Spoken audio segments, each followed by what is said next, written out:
haalli inni ittiin taphate waaw tikeetiin taphatti sadarkaa sadaffaarra isarratti kan argamanidha.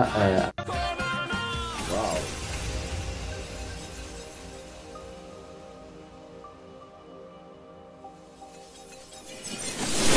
Yoo yaa shamaa jirtu hordoftoota abdii shootu hundi keessanuu jirra baga jiraatanii nageenyi koo bakkuma jirtanitti isinaa qaqqabu jechaa viidiyoo ajaa'ibsiisaa bareedaa tokko dhufnee jira jechaadha. Kun beekamu viidiyoo reakshin gochuudhaan torbee keessatti al tokko ka isinii qopheessinu jechaadha.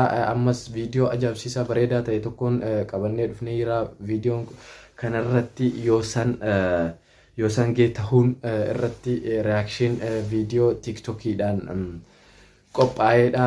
Isa kana tokko hanga viidiyoo 15 jiranidha. Viidiyoo kana kan irra hojjete seeraan hojjete tartiibaan kaayeetiin kana tokkoffaa ta'a jedheetiin kaayee jira. Isinis yaada qabdan koomentiidhaan nuuf kaa'uu dandeettan jechaadha. Isa kana tokko yaada qabdan jechaadha. Akkasii kaa'uu dandeettanii jechaadha. Viidiyoon kun viidiyoo akkamitti bareedaa kana akka hanga dhumaatti nu wajjin turtan abdii qabaa hordoftoota kiyya. Viidiyoo kana ka wajjumaan laallu ta'a. Viidiyoo ajaa'ibsiisaadha. Mee wajjumaan laallaa warroonni chaayinaala kanaaf haaraa taatanis laayik sheer sabskiraayib godhaa maatii kenna ta'a. Oduu isinittiin guddisuu amma gara viidiyootti isin. Waaw. Biqiltii kana tokkoffarra jira jechaadha. Baay'ee tokko seeraan sirbitee kan isinitti sirbites akkuma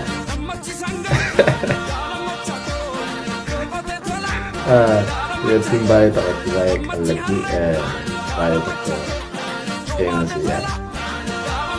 Baay'ee namatti tolti. Isii kana sadarkaa tokkoffarra kan jiru jechaadha. Isinis laalaati tokkoffaa ta'uu qabdu moo ta'uu hin qabdu.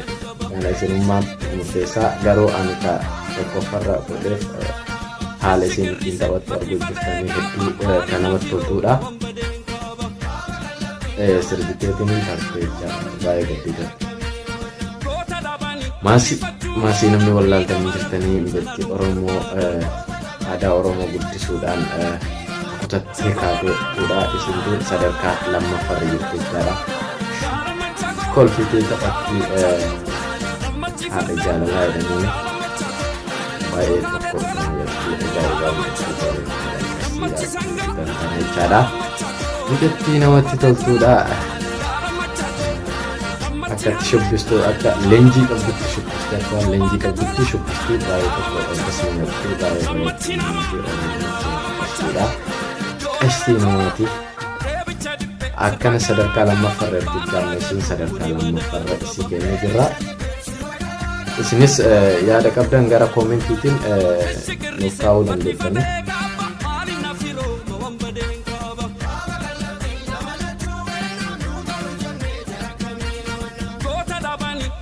Isiin tun ammoo nafaaraa garuu baay'ee tokko uffata aadaatiin faayamteetiin shubbisaatti ol kaatee osoo sirbitee fa'aa osoo taphattee fa'aa baay'ee tokko kan namatti toltu akka sadarkaa sadaffaarratti argamte jechaadha. Torbee kanarratti sadarkaa sadaffaa irra isii taa'eera jechaadha.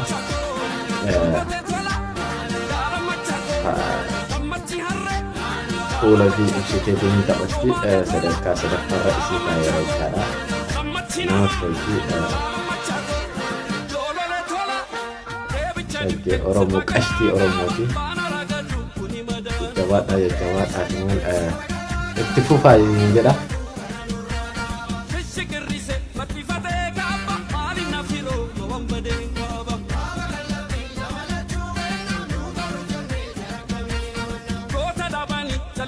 Isaan kunis sadarkaa afuraffaarratti argamu jechaadha.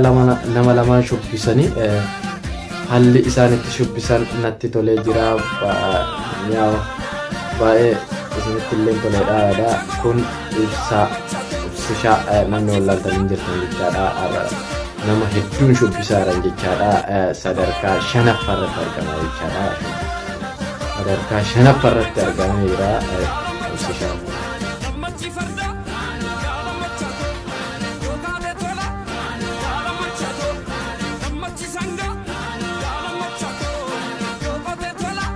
isaan kunis sadarkaa ja'affaarratti kan argamanidha. Akkaataan isaan sirban haala ajaa'ibsiisaa bareedaa ta'edha. Nama lamaan sirbanii isin akkatti sirbitu isatti xiqqoo sodaata. Isiin tunis sadarkaa torbaffaarratti argamtichaadha. Dubartii qashtii Oromoodha. Kophaa ofii addabaabaayii keessatti sirbitee jirti jechaadha. Aadaa ofii agarsiisuudhaan natti tolte torbaffaarratti. Isiin tunis intala qashtii Oromooti baay'ee bareeddee akkasumas sadarkaa 8ffaarratti argamti jechaadha.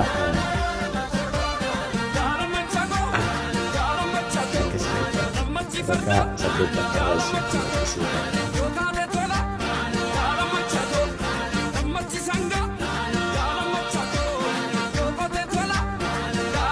mucaan kun silaa sadarkaa 3ffaarra dhufuu qaba warri jettan yookaan sadarkaa 9ffaarra jira jechaadha. Haalli inni ittiin taphate waaw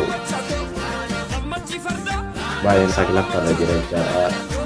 Waaw hedduu namatti tola.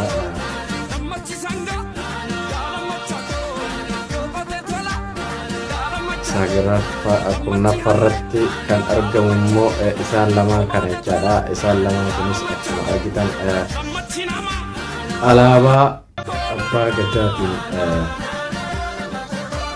kaa'amanii kun sirbanii isiin kun 11ffaarra argamti. Isinis akkuma argitan alaabaa abbaa gadaatiin kaa'amtee aadaa Oromooti kaa'amteetiin weellisuuf jirti. Hedduun sadarkaa 11ffaa.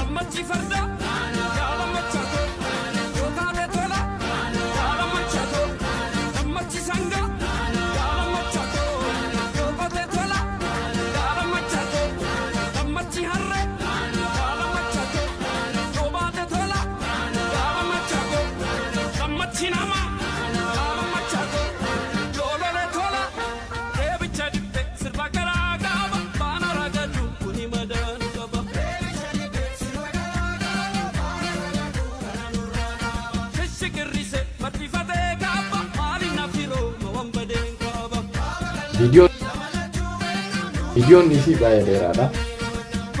Isaan kunis gruppiidhaan sirbanii sadarkaa 12ffaarratti argamanii hedduu miidhaganii jiran. Hundi isaaniitu baay'ee tokko babbareedanii jiru jechaadha. Akkuma agartan ganaa dubartoonnis dhufuu sirba jechaadha. Dubartoonnis keessatti argaman duuba kanaan akkatti sirbiitu arginu jirtanii hundi isaanii aadaa Oromootiin faayamanii sirbanii jechaadha. Baay'ee tokko namatti tola jechaadha. Haala kanaan 12ffaarratti argamu jechaa isaanii baay'ee tokko namatti tolan jechaadha.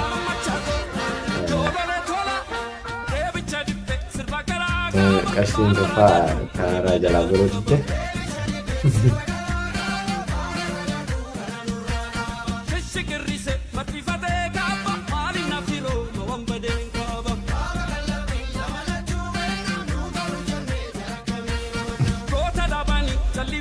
Isaan kunis baay'ee tokko namatti tolu jechaadha. Sadarkaa 13ffaarratti argamu.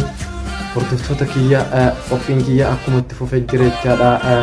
Akkuma argitan kaa'uma ijoollee Oromoo aadaa Oromoo uffata aadaa Oromoo uffatanii faayamanii bareedanii sirbuudhaan react godhan arguu jirtan jedhee jira. Isiin kunis sadarkaa 13ffaarra hin jechaadha. Sochiin hin jiru garuu hedduu namatti tola. Mucaa kana akkiin inni itti argisiisu naa galuu dhabullee bifa miira keessa galee jira jecha aarii waan aaraa jiru na fakkaate akkasuma fakkaata garuu baay'ee bareedeera. Isaan kunniinis akkuma argitan babbareeddota guruppiidhaan jiranii suuraa ka'aatuma jiraaranii hedduu tokko miidhagee jechaadha. Qophiin kiyya hordoftoota kiyya akkuma itti fufetti jira. Qophiin kiyya hanga dhumaatti akkana wajjin turtan abdiin qabaa. Akkuma argitan qeerroon tokkos dhufeeraa sadarkaa 15ffaarra jira. 14ffaarra jira. 14ffaarratti argama. bisnisa iddoo natti tolee kophaa isaa ta'e osoo ulee waan akkasii irratti qabatee uffata aadaa sirbeeffaa hedduu ragadeeffaa hedduu tokko kan namatti tole jechuudha. Hordoftoota kiyya qophiin biyya kun akka isinitti tole abdiin qabaa. Kanaafuu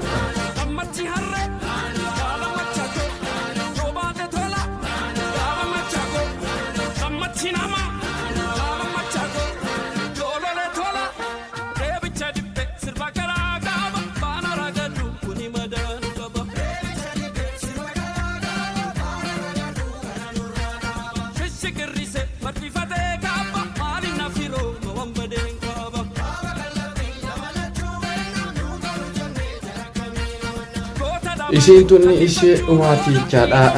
Sadarkaa 15 irratti argamti. Aadaa uffata Oromootiif faamtee bareeddeetiin asitti inni dubartaa jechaadha. Hedduu tokko miidhagee gaafatti haalli isiin itti uffattee uffannaan isii hedduu tokko kan tolu jechaadha. Hagammaa na daawwataa turtan guddaa galatoomaa isiniin jecha qophii kiyya kana hanga dhumaatti na wajjin turuudha. Hanga sagantaan kun xumuramutti kan na wajjin turtan hundi keessanuu guddaa gartiin lammaffaa itti fufaa yoo jaalattan jechaadha. Akkasuma bifa qophii ajaa'ibsiisaa babbareedoo ta'an kiyya kaardhaa kana fakkaataa waan nu dhageeffattaniif guddaa galatoomaa jirtanitti isin jaaladha jechaadha. Hordoftoota kiyya qaalii nagaa keessanaa jiraadha. Ciao.